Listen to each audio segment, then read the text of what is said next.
Yes.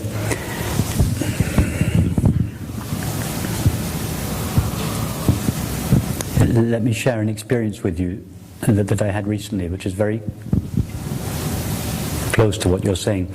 I had come back from the West Coast a month or so ago, and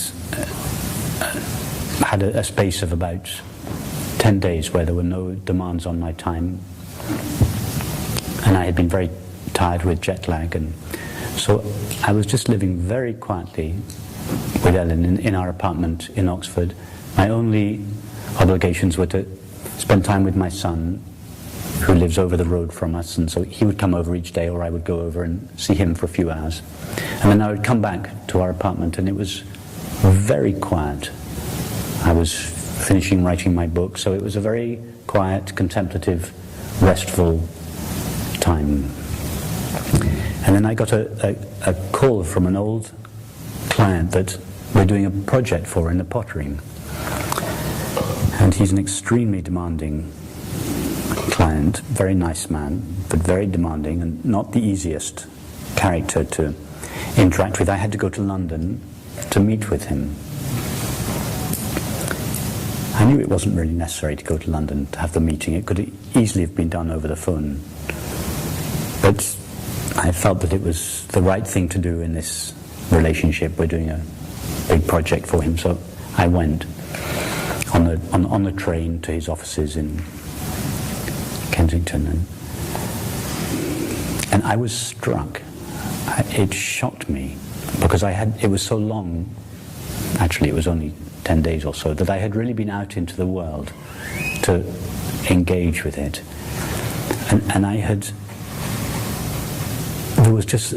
felt so open and so borderless and so total lack of resistance. And then I went into the heart of London on public transport, and I felt exactly what you describe, that the bombardment on all sides. Be like me. And in this meeting, it was even more so. It was this slight indignation I could feel from the other, that I wasn't fully involved, and it even caused some irritation on the other side, that I couldn't come completely. And I felt the pull from the world, exactly as you describe, to be like me, to get real, to be somebody, to be an object. And I have to confess also, I felt some resistance to that. I felt myself for a moment, don't do this, don't try and get hold of me, don't. And then I felt this resistance, and how that resistance was more of the same. It was a reflection, it was a mirror of the behavior that was happening. And then so I saw this resistance come up, and then let it go, and realized that I didn't need to protect myself from this demand from the world to be somebody, to be an object. That to protect myself from it was one way that of letting the world win. It was playing the world's game. By refusing to play the world's game, I was playing the world's game. That actually it was completely the opposite, to be totally open. Because that is where we are safe. That is the only security, is to be this totally open presence. And I could feel this character, I could feel the activity of trying to get hold of me. As long as I resisted, he was winning. He was making me into someone, a resisting someone. But as long as I wasn't that someone, as long as there was no resistance, he was just barking in the wind. There was nothing there. And he didn't feel any resistance. So he didn't feel that he was being frustrated because there was no resistance there. And the meeting softened. We started smiling, we started laughing, and it was so sweet in the end. Everything that we needed to get done, he actually ended up apologizing. He had thought that I had done a few things, had got things wrong, and actually I knew that in this case I had been very careful, and had done everything that he had done. And he even called one of his guys in New York. I think this, and Rupert says this, so which of us is right? And his guy in New York, I heard him, I had him on loudspeaker, he said, well, actually, Rupert's right. He did and this guy, this defensive, aggressive, he put the phone down, he said, I'm so sorry. You were right, all along. What you had done was what we originally agreed. And he was so soft, and it was so sweet at the end. So, and then I went home. I just got the train home again. And when I got home, I recalled this whole incident of going out into the world that seems, as you say, to demand that we play its game, that we become someone or something. And the slight resistance to that, and how that actually subtly perpetuates, and how the letting go of that resistance. And that's what I meant earlier at the end of our meditation, where I say we find ourselves at the heart of experience. I didn't need to go back to the flat to find that peace again, to find that independence. Right there, in the heart of this slightly awkward, intense situation, right there without the resistance, that was where the peace and the freedom was, right in the midst of it. The important thing is not to have an agenda with the person. You may see a display of ego, a display of a sense of separation, trying to aggrandize itself or trying to protect itself, or one of the numerous ways that the separate self perpetuates itself. You may see that. That's not a judgment. It's an observation. It's fine to see that. Right. But it's another thing to have an agenda with it. And to have an agenda with it is exactly the same as the ego that you are observing. In other words, it's only the ego in ourself that would have an agenda with another ego. So make the distinction very clearly between observing the sense of separation in yourself, but here we're talking about relationship with others. Make the distinction between observing the sense of separation, however it displays itself, in another, and judging it.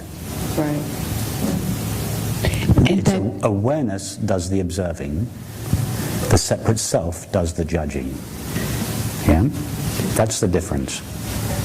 So you take your stand as awareness. You do the observing. Yeah? Mm-hmm. But that's the first thing. Not to have an agenda with this. Not to feel that it's wrong, that it needs to be corrected. It's okay just as it is. This display is okay just as it is. You, awareness, don't have an agenda with it. And then the second thing is to realize that what this other really is this presence of awareness. And there's only one presence of awareness. Something that is without limits. There can't be more than one of it. We know in our own experience this aware presence, it doesn't have an edge. It doesn't stop anywhere. There aren't lots of awarenesses. So this one that you are speaking to is your very own intimate self. Now, in between, like a kind of screen, there is a display of thoughts and feelings and behaviors and gestures that betray a belief that we are in the other, that betray a belief that we are something other than this presence of awareness. So, but this display that you are dealing with, it's just a set of conditioned thoughts and feelings and activities and gestures. So you relate to when you speak to them in your heart, relate to who they truly are.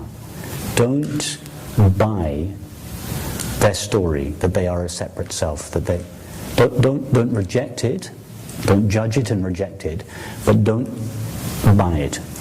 Let it do its thing. And you can respond to it appropriately. It doesn't mean that you just ignore what they're saying. No, you respond appropriately. But really, the one you are speaking to is the presence behind this. And just that is enough. Because that attitude will ensure that whatever words you use that are responding to their words are somehow impregnated with this understanding. So although the actual content of the conversation may be what you did and what I did, and it may be relative psychological stuff, nevertheless your responses will be saturated in this deeper understanding, and something of your response will percolate through the conditioning to who they really are, and in a kind of resonance,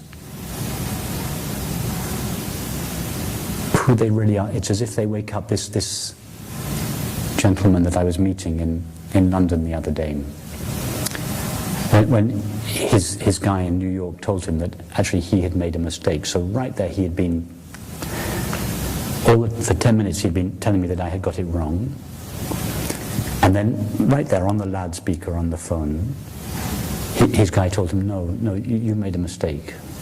What Rupert's saying was what we agreed. And when I heard that, there was just no response in me at all. It wasn't manufactured. There was no feeling of, oh, there you are, I was right all along. It just didn't arise. It was just, those are the facts. And he must have felt that. He must have felt that there wasn't the least judgment of him. There was no, okay, there you are, I told you, you're wrong. So in other words, if I had felt that, I would have squashed him into a person. You are wrong.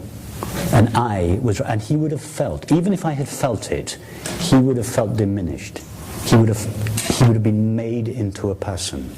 But because I didn't feel that, not through any effort, it just didn't arise. He felt that. So at that moment, the sense of separation in him, it couldn't stand, because there was nothing to fight against. And at that moment, the conversation changed its tone. Because he was just for a moment liberated. He could, although he would never formulate it like this, I wasn't referring to an ignorant person. I wasn't in relationship with this person who was wrong in this case.